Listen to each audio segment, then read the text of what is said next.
l'Apocalypse.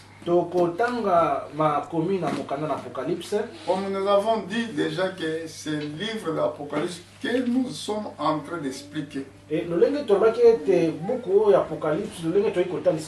Parce que la prophétie disait, scellez ce livre jusqu'au temps de la fin. Les gens alors le liront, alors la connaissance s'augmentera.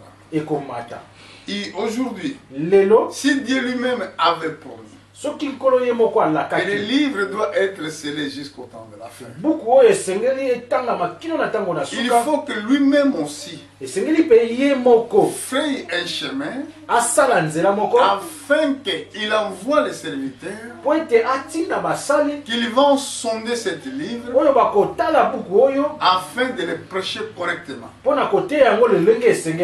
grâce de Dieu, Dieu m'a accordé ce privilège de prêcher le message prophétique des temps de la fin. Je ne prêche pas une église, mais je prêche le message de Dieu. Dieu avait promis ça pendant des autres générations. Et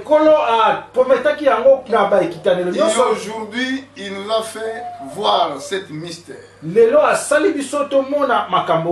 Regardez ce que la Bible dit.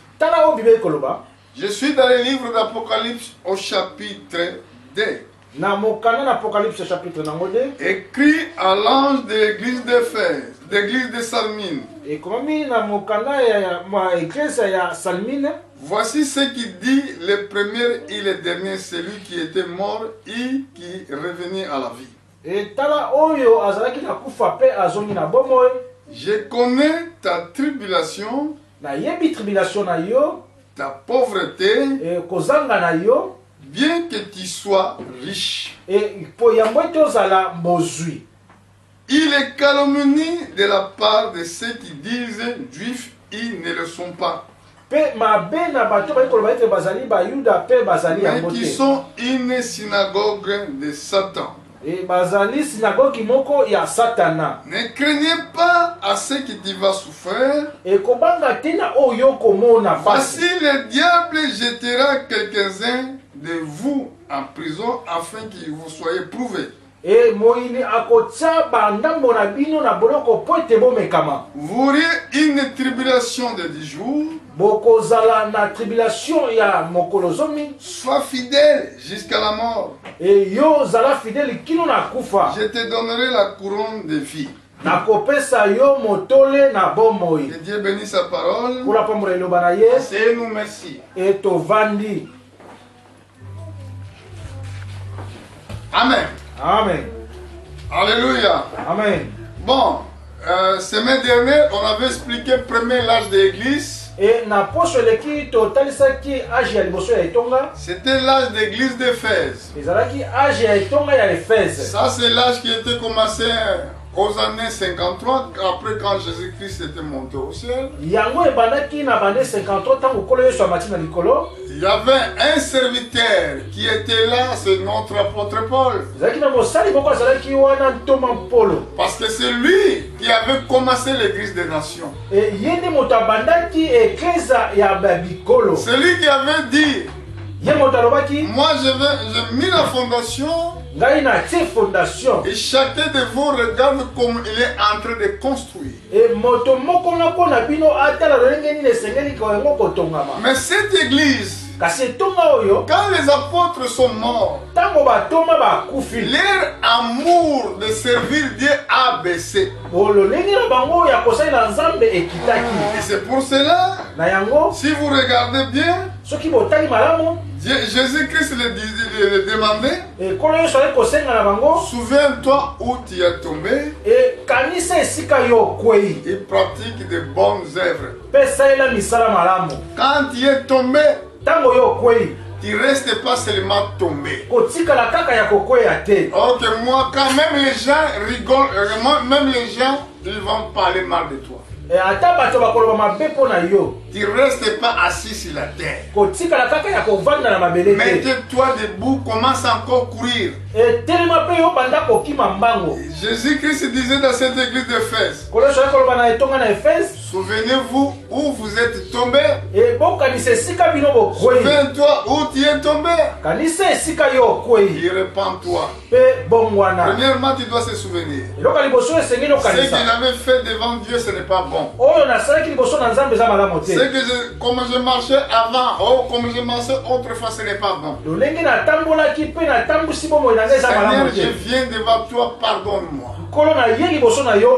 Accorde-moi encore une fois ton privilège.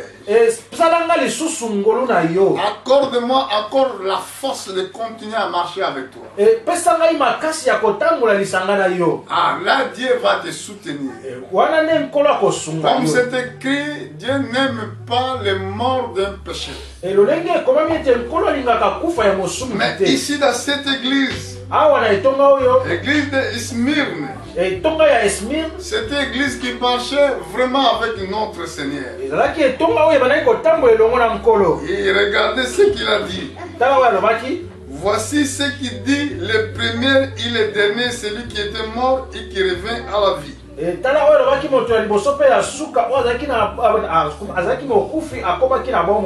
avons tout expliqué ça quand nous avons expliqué au chapitre 1.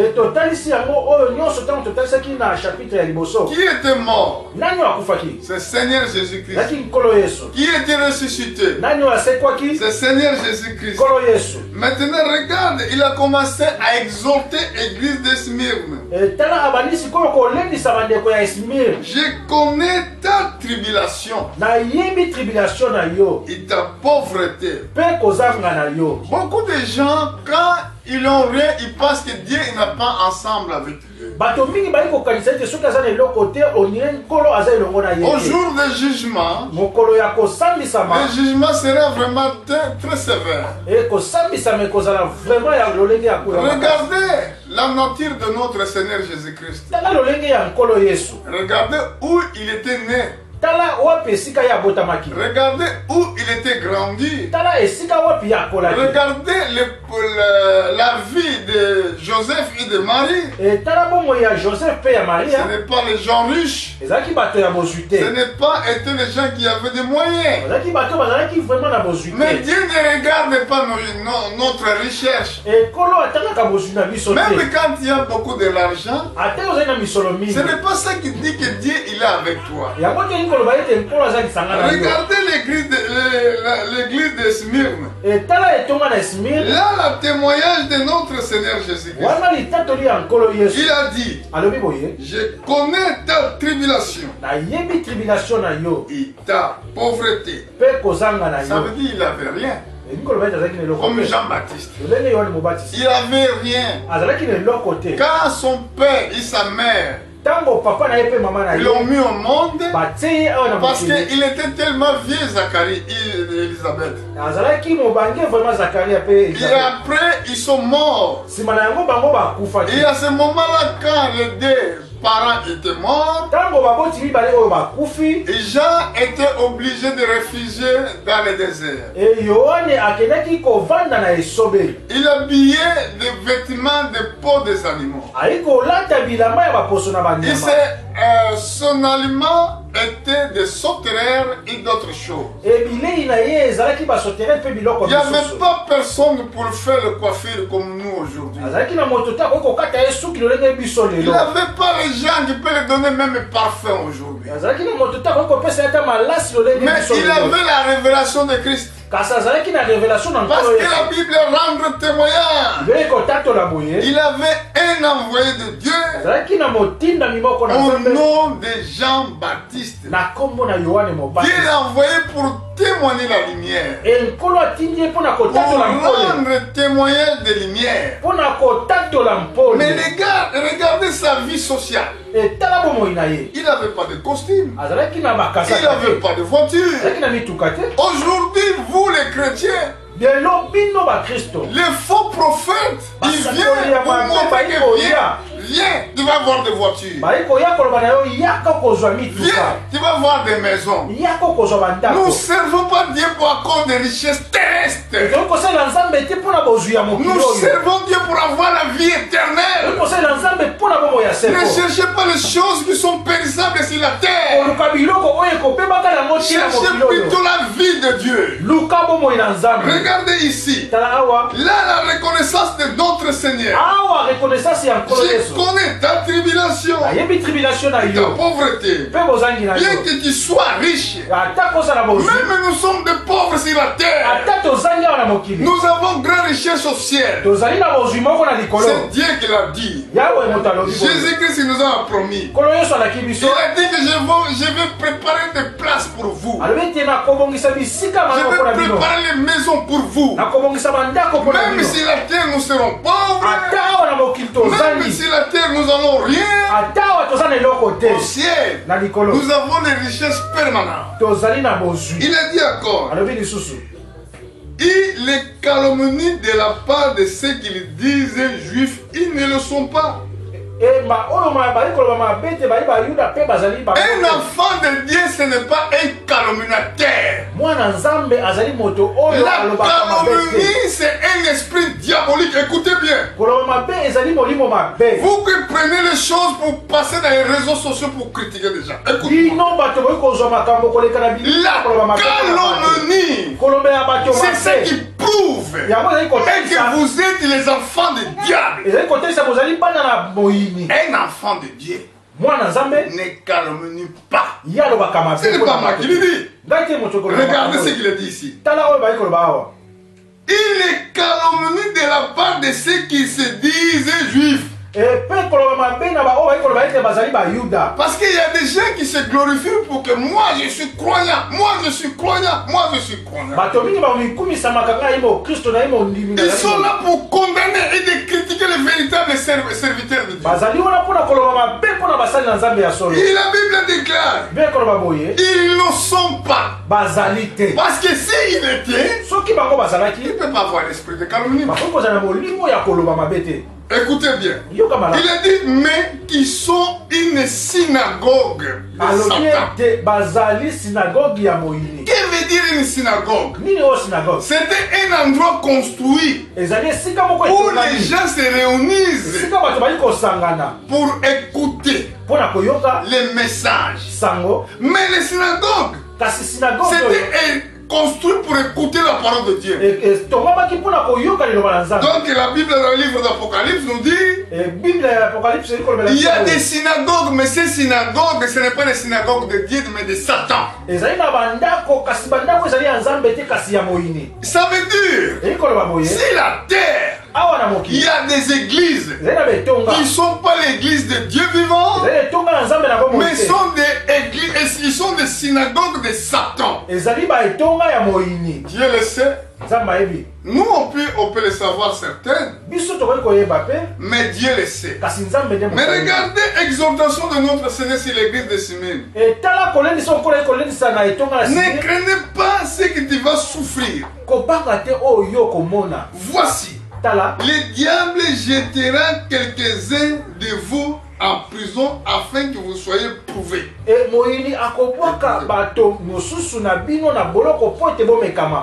Il vous aurez une tribulation de 10 jours. Regardez bien. Sois fidèle jusqu'à la mort. Exhortation, c'était pas que tu sois être guéri. Mais exhortation que supporter même la mort. Sois enfant de Dieu. Même quand il souffre malade, même quand il y a des problèmes, sois fidèle avec ton Dieu. Même jusqu'à la mort. Parce que ici, Jésus peut dire que non, tu ne seras pas mort. Mais il a dit que soyez fidèles jusqu'à la mort parce qu'il savait qu'ils vont le mettre en prison. Ils vont le tuer. Ça, c'est le temps de réforme. Quand l'église catholique a été fondée, Beaucoup de chrétiens, ils subissaient cette tribulation-là. Dans l'an 325, dans le conseil de Nicée, beaucoup de chrétiens étaient jetés sur le fosse aux lions. Et les lions dévoraient les croyants. Et la prophétie disait: sois fidèle jusqu'à la mort. Qu'est-ce qu'il a dit encore? Je te donnerai la couronne de la vie. Même tu souffres aujourd'hui. Même tu es rien aujourd'hui. Même tu es malade aujourd'hui. Même tu es pauvre aujourd'hui. Sois fidèle jusqu'à la mort. Seigneur notre Dieu te donnera la couronne de la vie. C'est lui qui a promis. Il est fidèle. La Bible déclare: il ne change pas. Il est le même aujourd'hui, demain et éternellement. Il est dit au verset 11 que celui qui a des oreilles attend ce que l'Esprit dit aux églises. L'Esprit, il est seulement il écrit les verbes conjugués dans le singulier. La Bible dit que celui qui a des oreilles, c'est lui, il est en singulier. Vous pouvez être nombreux à l'église, mais la compréhension ce n'est pas pareil. Il y a des autres qui comprennent mieux, il y a les autres qui ne comprennent pas. Mais ici, la Bible nous demande d'avoir les oreilles spirituelles. C'est lui qui a des oreilles. Attends ce que l'Esprit dit aux églises. Celui qui vaincra n'aura pas à souffrir la seconde mort. C'est très important, vous devez bien souligner ça.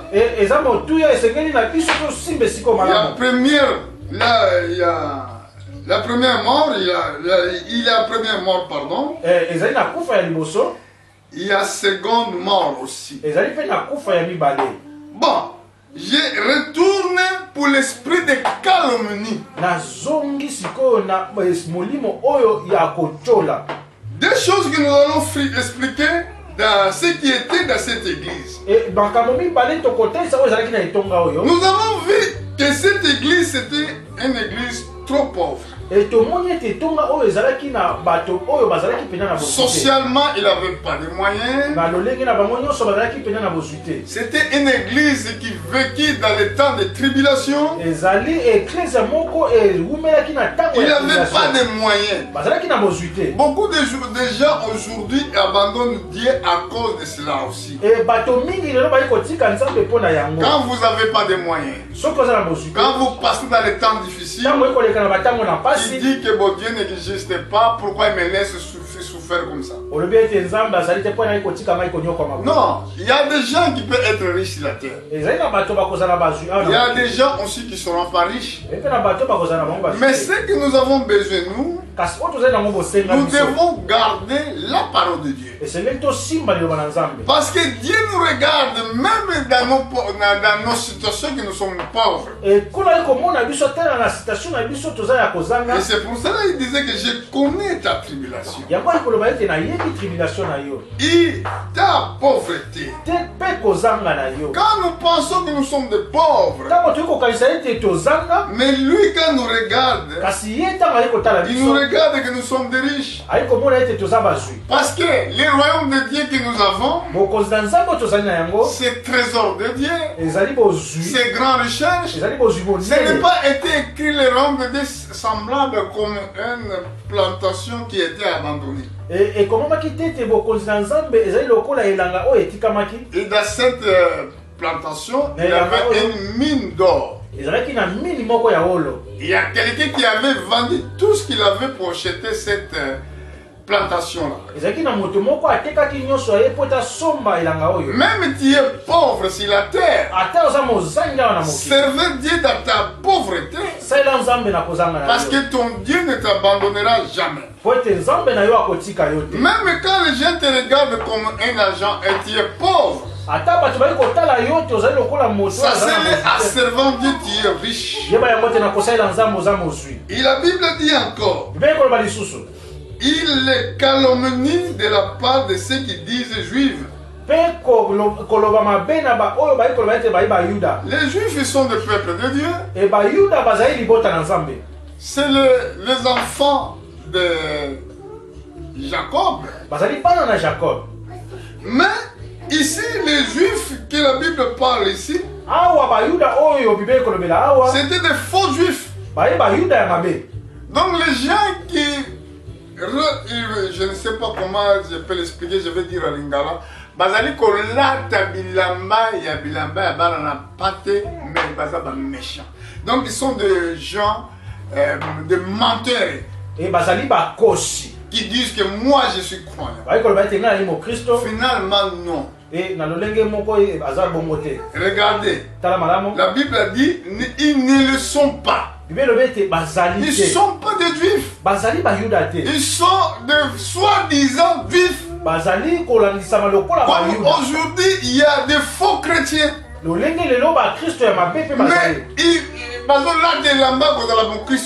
ils disent que nous sommes des chrétiens, mais ils ne le sont pas. Mais regarde ce qu'ils sont. Mais qu'ils sont une synagogue de Satan. Synagogue, ça veut dire l'endroit où se réunissent les gens pour prier. Et c'est eux qui ramènent les calomnies à l'église. Quand vous voyez quelque chose qui se passe, vous devez passer pour critiquer, pour augmenter, pour dire des choses bizarres. Ce n'est pas bon, frère et sœur. Vous ne défendez pas l'évangile, mais vous voulez détruire l'évangile à cause de vos mauvais propos. Quand vous voyez quelqu'un avec un problème, vous voulez passer partout pour critiquer au lieu de prier.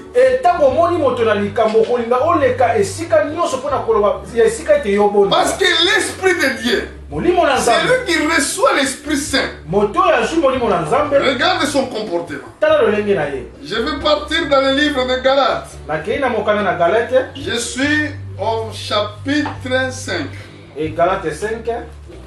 Nous allons voir l'Esprit de Dieu et l'Esprit d'erreur. Et tokomona molimo na nzambe pe molimo na ya mopepe. Il y a erreur. Il y a erreur. Regardez ce qu'il dit les Écritures.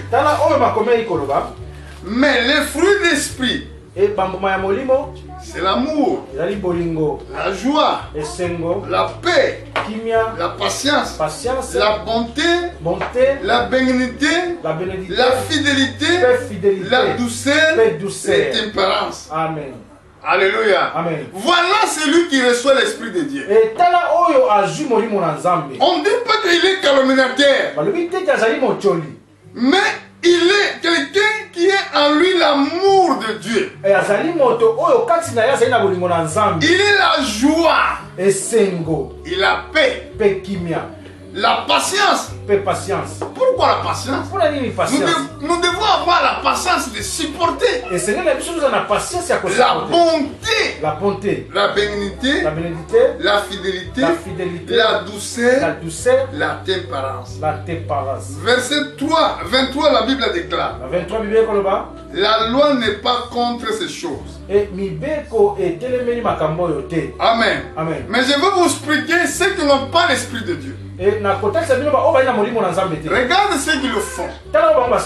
Au chapitre 5, verset 19. Le chapitre 5, verset 19.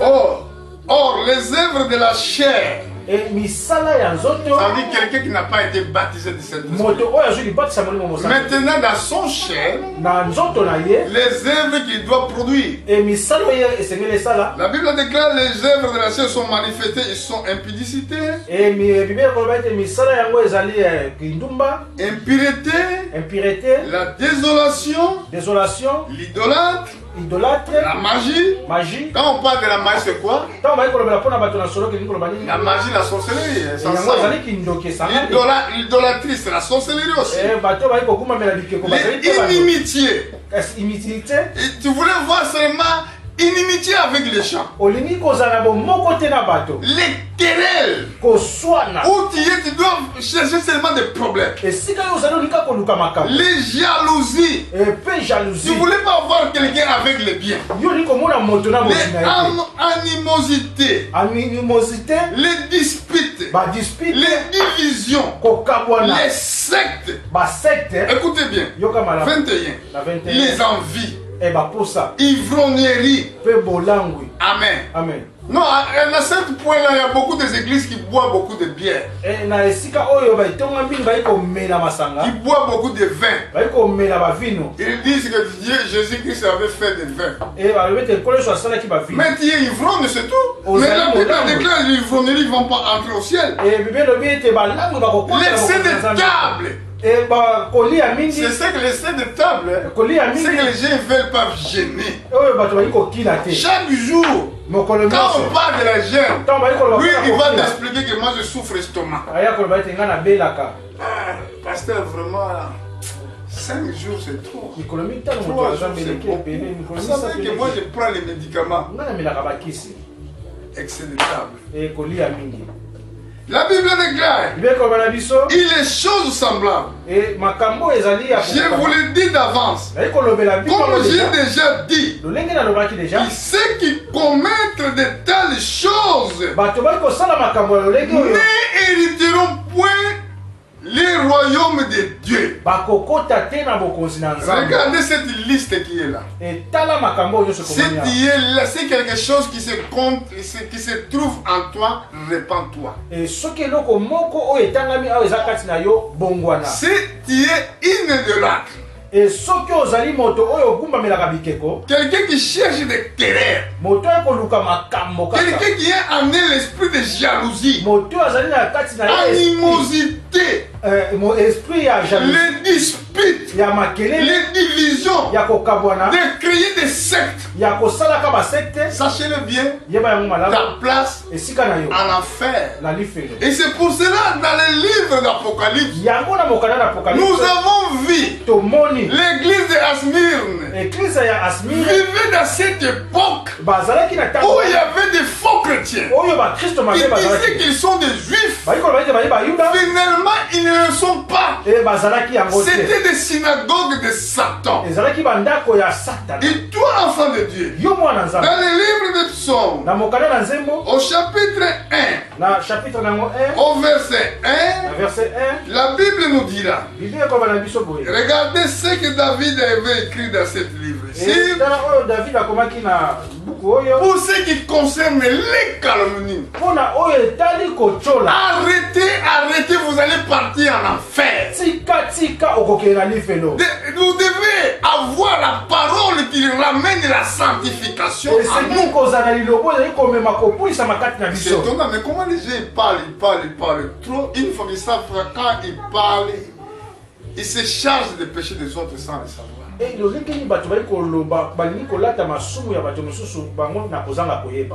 Amen. Ce n'est pas ça. Vous devez avoir l'amour de Dieu. Quand il y a un problème avec ton frère, va aller voir, parle tous les deux. Si il t'écoute, gagne ton frère. Soyez en paix avec tous. Jésus-Christ avait dit, je vous donnerai la paix. Mais pas comme le monde. Si nous regardez la paix qu'il y a dans le monde. Dans le monde, vous ne trouverez pas la paix. Mais en moi, vous auriez la paix. Ici, dans les livres des psaumes, la Bible déclare: heureux l'homme qui ne marche pas selon les conseils des méchants, qui n'arrête pas sur les voies des péchés,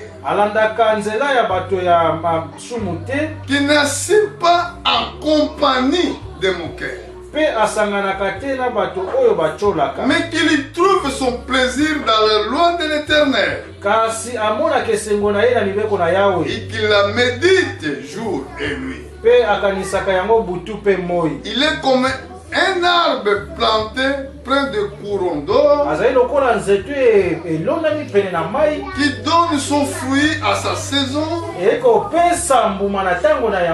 dont le feuillage ne fleurit point. Tout ce qu'il fait lui réussit. Voilà un vrai chrétien. Quelqu'un qui ne marche pas selon le conseil des méchants. Les méchants, ils voulaient écouter seulement les problèmes afin de multiplier leurs propos mauvaises. Nous retournons dans le livre d'Apocalypse. Là, nous avons vu les problèmes qui se passaient dans l'église de Smyrne. Les chrétiens dans l'époque de cette église subissaient la persécution. Ils regardaient la persécution était dure pour eux. Même jusqu'à la mort, les gens les traitaient de plusieurs noms. Ils les traitaient comme des faux chrétiens. Jésus-Christ qui marche sur cette chandelier d'or, il a vu le comportement de cette deuxième église. Ça, c'est deuxième âge de l'église. Parce que le sang de Jésus-Christ, nous l'avons dit dans le temps passé, il avait fait couverture de cet âge de l'église. Après cet âge de l'église, le trône de Dieu qui est le trône de grâce aujourd'hui, il va devenir un trône de jugement. Mais quand il avait commencé à regarder les œuvres de chaque âge de l'église, nous avons vu ici dans l'église de Smyrne, c'était une église qui subissait beaucoup de tribulations. Il a dit: je connais ta tribulation et ta pauvreté, bien que tu es riche. Et l'église ne savait pas qu'il était riche. Aujourd'hui, toi aussi, peut-être tu ne sais pas que tu es riche. Même si tu meurs aujourd'hui pauvre, sachez qu'au ciel tu es riche. Il a dit les calomnies de la part de ceux qui disent juifs. Ils ne le sont pas, mais qui sont une synagogue de Satan. Et c'est pour ça que je disais que les calomniateurs, quand vous voyez les gens aiment beaucoup calomnier les gens, parce que ce sont des sorciers. Parce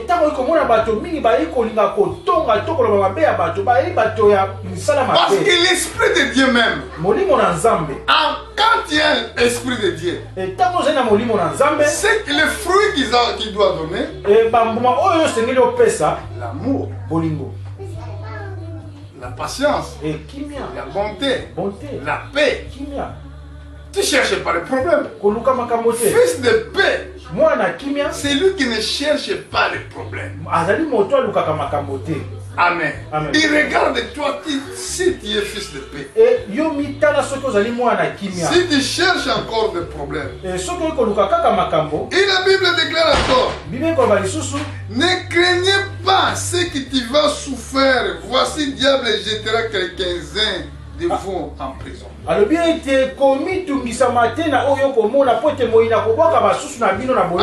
que vous soyez éprouvés vous aurez une tribulation de 10 jours. Sois fidèle jusqu'à la mort. Je te donnerai la couronne de vie. Le problème, nous devons être fidèles quand nous sommes persécutés. Les croyants de l'église de Smyrne, il avait des difficultés graves. À l'époque, il subissait les accusations. Les gens les condamnaient. Ils disaient que non, ils sont des mauvais. Ils ne servent pas Dieu. Mais finalement, ceux qui les accusaient, les accusateurs, c'était des synagogues de Satan.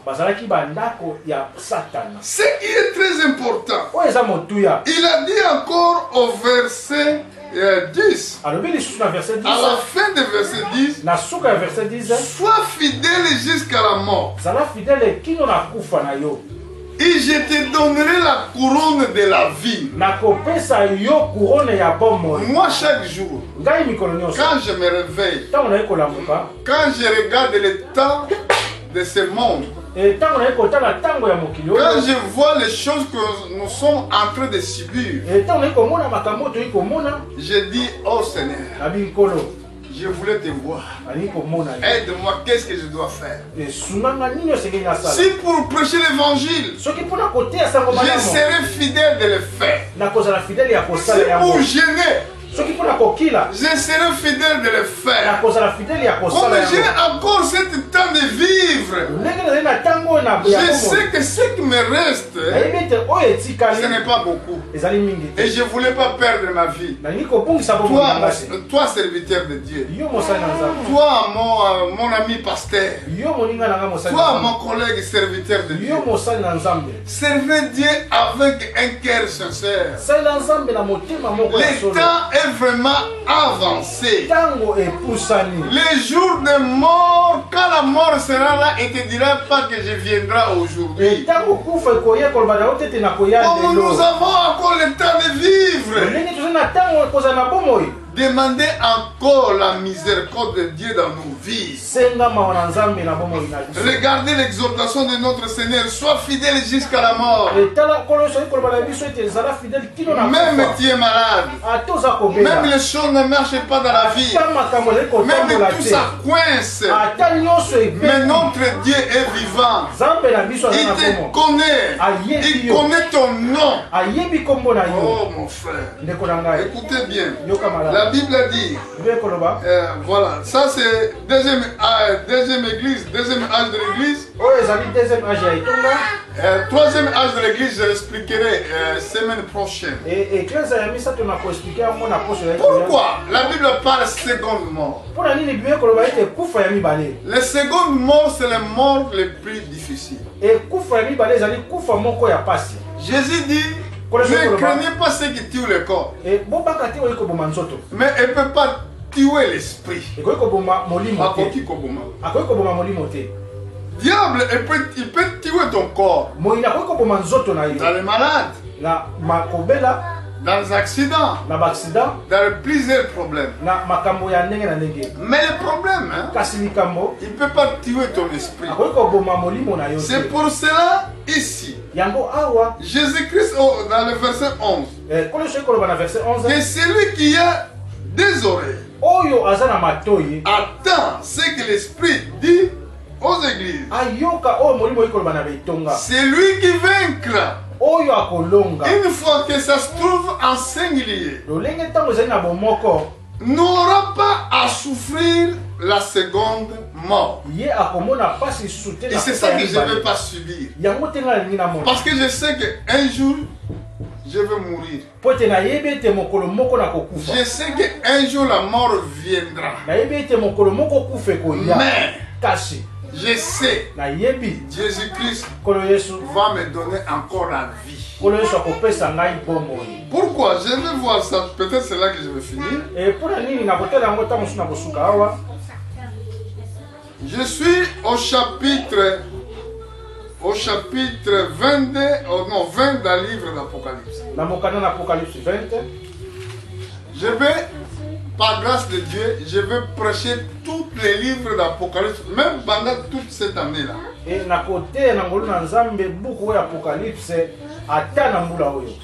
Donc je dois finir de prêcher, même le diable n'est pas content.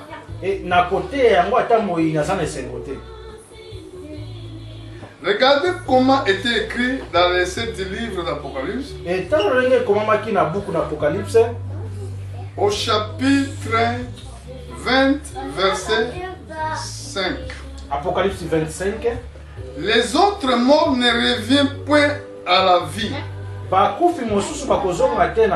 Jusqu'à ce que 1000 fut accompli. C'est la première résurrection. Regardez au verset 6. Heureux les saints, ceux qui ont part à la première résurrection.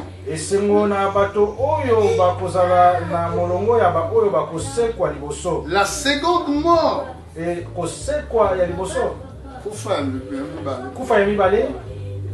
n'a point le pouvoir sur eux. Mais ils seront sacrificateurs de Dieu et de Christ. Ils régneront avec lui pendant 1000 ans. Ceux qui vaincront,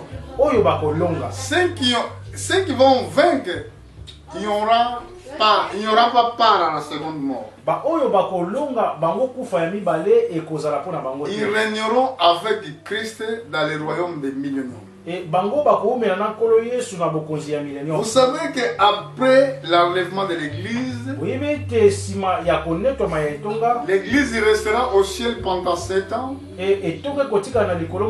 Après, l'église reviendra sur la terre avec Seigneur Jésus-Christ. C'est là qu'il va commencer le royaume des millionnaires. Mais ceux qui vaincront, il sera avec Christ dans cet royaume. Ils seront des sacrificateurs de Dieu. Ils régneront avec le Seigneur Jésus-Christ pendant 1000 ans. Et l'apôtre Paul dit, si nous sommes infidèles, lui demeure fidèle. Si nous persévérons avec lui, nous allons régner avec lui. Si vous persévérez avec lui, tu vas régner avec lui. C'est pour cela c'est écrit. C'est lui qui vaincra. Soyez fidèles jusqu'à la mort. Je te donnerai la couronne de la vie. Ce que le diable ne peut pas te donner. Toi qui sers le diable, toi qui es sorcier, toi qui es magicien, toi qui es calomniateur, toi qui fais tous les actes que nous avons cités ici, comme tu vis encore, la grâce de Dieu, il est sur toi. Comme aujourd'hui, le trône de Dieu, trône de Dieu, c'est un trône de grâce. Mais un jour, ce trône deviendra un trône de jugement. Je vais te faire voir ça. Je crois au même chapitre 20. Si je vais regarder au verset 11. Vous savez que pourquoi le trône de Dieu ça va devenir le trône blanc? Parce que le sang qui fait la couverture, donc Dieu va ôter le sang sur le trône. Jésus-Christ ne sera plus agneau de Dieu. Jésus-Christ étant qu'agneau de Dieu. Donc le sang, il est sur le trône de grâce. Et quand il nous regarde, le sang couvre la propitiatoire. Donc le sang ôte la colère de Dieu. Mais le trône, quand les saints ils seront plus sur le trône, ce trône que nous disons aujourd'hui que c'est le trône de grâce, ça va devenir un trône de jugement. Seigneur Jésus-Christ quittera la position d'agneau de Dieu qui ôte le péché du monde. Il va prendre la place de lion. Et quand il sera lion, maintenant c'est le jugement. C'est pour cela que c'est écrit. Oui, j'ai vu un grand trône blanc. Et celui qui était assis dessus. La terre et le ciel se fuirent devant sa face. Y a-t-il ne fut plus trouvé de place pour eux? Regardez bien au verset 12. J'ai vu les morts, les grands et les petits, qui se tenaient devant le trône. Des livres furent ouverts. Et les autres livres furent ouverts. Celui qui est le livre de vie. Les morts furent jugés selon leurs œuvres d'après ce qui est écrit dans les livres. Quand le trône de Dieu, ça va devenir un trône blanc. Maintenant, il n'y aura plus de pardon. Pardon parce que le sang sert pour ôter les péchés. Mais quand il n'y en a plus le sang sur le trône, donc il n'y aura plus la grâce. Ah, frères et sœurs, comprenez cet mystère. Maintenant, comme le sang, il n'y aura plus sur le trône. Le trône de Dieu est devenu maintenant le trône blanc, le trône de jugement. Maintenant, même ceux qui étaient morts depuis le temps d'Adam, même ceux qui meurent maintenant, tous ils vont ressusciter. Ils seront devant Dieu. Alors les livres furent ouverts. Un livre. Les livres furent ouverts. Quel livre qui va être ouvert? Il y aura des livres. Il y a un livre qu'on appelle la Bible. Et deuxième, c'est le livre de la vie. Quand tu crois, quand tu pratiques de bonnes choses, ton nom ça se place dans le livre de vie. Mais quand tu commets le péché, Dieu va effacer ton nom dans les livres. Aujourd'hui, nous rentrons de prêcher. Personne ne voulait nous écouter. Personne ne voulait nous respecter.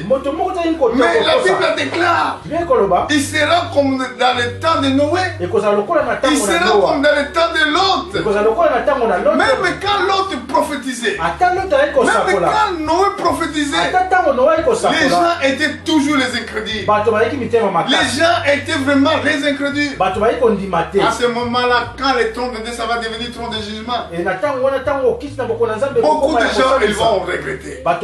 Comme quand Noé avait fermé la l'arche, c'était déjà trop tard.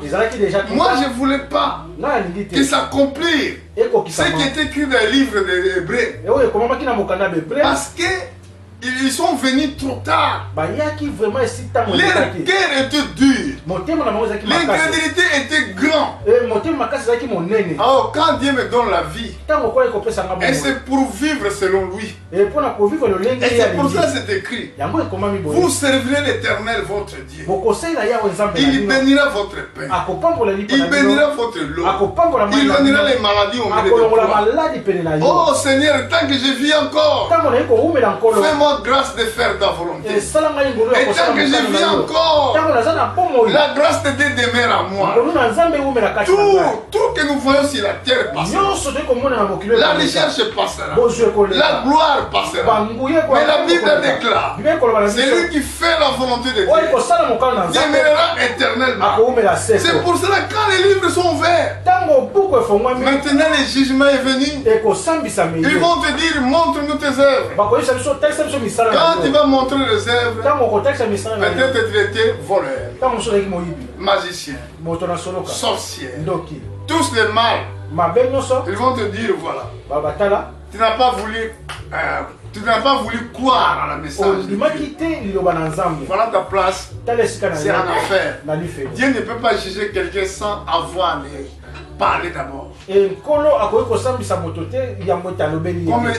Nicodème avait dit aux pharisiens d'ailleurs. Ce n'est pas été écrit dans notre loi. On ne peut pas condamner quelqu'un sans avoir l'écouté. Et c'est pour ça que Dieu va ouvrir les livres. Parce que notre Dieu est juste. Il ne peut pas condamner quelqu'un sans avoir d'abord la vertu. C'est pour cela que Jésus disait, allez dans le monde entier, prêchez l'évangile à toutes les créations. C'est lui qui croira sera sauvé. Celui qui ne croira pas sera condamné. Parce qu'à ce jour, tu seras jugé à cause de tes actes, à cause de tes comportements. Aujourd'hui, toi, tu voulais suivre le comportement des autres. Mais à ce jour-là, ils ne vont pas te demander que l'autre il faisait quoi. Ils vont te demander ce que toi, tu n'as pas fait. Amen. Amen. Ils ne vont pas te demander ce que tu fais. Oui. Mais on va te demander ce que toi tu n'as pas fait. Gardez jalousement la parole de Dieu. Soyez prudents, le temps est avancé. Jésus vient bientôt. Aujourd'hui, nous avons prêché le deuxième âge de l'église. Et dimanche prochain, nous allons expliquer les mystères du troisième âge de l'église. Amen. Amen. Donc, nous avons vu dans le premier âge, dans le chapitre 1, nous avons vu qu'il y avait des 5 étoiles, 7 étoiles qui étaient là, que Jésus-Christ avait dans ses mains. Qui symbolisaient les 7 prédicateurs dans cet âge-là. Ce n'est pas été des anges. Les anges, dans d'autres termes, c'était des toiles rachetées. C'était des gens qui étaient rachetés sur la terre. Parce qu'il y a des autres qui peuvent dire que c'était des anges. Oui, ange, ça veut dire un envoyé. Mais nous avons des anges spirituels. Et nous sommes aussi des anges qui ont ce corps-là comme moi. Et alors des anges que la Bible parle, ce n'est pas les anges spirituels, mais ces anges qui vivent sur la terre comme nous. C'était des envoyés de Dieu que Dieu a envoyés de chaque ange pour porter l'évangile. Parce que Jean, il était racheté. Il était racheté. Dieu avait dit, écris cette lettre, envoie-les dans les 7 églises. Donc, il va envoyer à qui? Il va envoyer pour 7 anges qui étaient là, dans cette responsabilité, pour porter l'évangile. C'est ça qui était fait. Et nous avons reçu cet évangile. Et c'est pour cela aussi nous ramenons vers vous pour voir les mystères qui était écrit dans ce livre. Que Dieu vous bénisse. Nous allons revenir encore dimanche prochain. Si tu as question, n'hésite pas, posez-les, Dieu te bénira. Que Dieu vous bénisse.